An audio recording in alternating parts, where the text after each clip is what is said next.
Dans ce dossier, Valentin Ledal a conservé 10 ans de sa vie. Des demandes d'indemnisation, mais aussi des coupures de presse. Toutes les cérémonies, le dépôt de plainte, forcément, par lequel tout a démarré. Le 13 novembre 2015, le Finistérien était au Bataclan, au concert des Eagles of Death Metal, avec son ami Mathieu. Tout se passait bien, et puis jusqu'au moment où on entend des bruits de pétards. Donc, Mathieu, lui, il a bien réagi tout de suite, il a reconnu le son.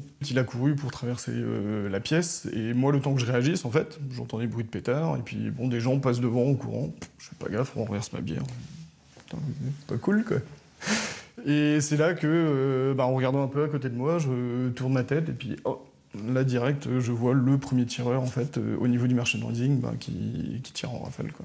Notre idée, c'était fuir le plus loin possible, tout de suite, immédiatement. Et quand on courait dans les rues, on voyait les gens tranquillement en terrasse et tout, qui buvaient des verres. On disait, non, mais restez pas là, il y a une scène de guerre, barrez-vous, quoi.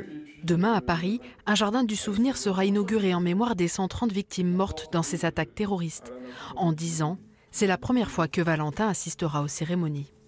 On se sentait pas à l'aise, le fait de se mélanger justement avec les vraies victimes, entre guillemets, parce que bon, nous, on n'a pas eu de blessures ni rien, donc est-ce qu'on est vraiment des victimes par rapport à d'autres?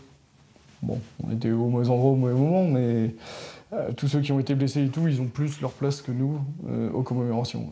Depuis, le trentenaire a reconstruit sa vie. Il est devenu papa, mais il ne veut pas oublier et souhaite transmettre son histoire à sa fille. Justement, il faut qu'elle soit au courant que, si je peux me permettre, il y a des cons sur Terre. Et puis, malgré ça, il faut continuer à vivre, en fait.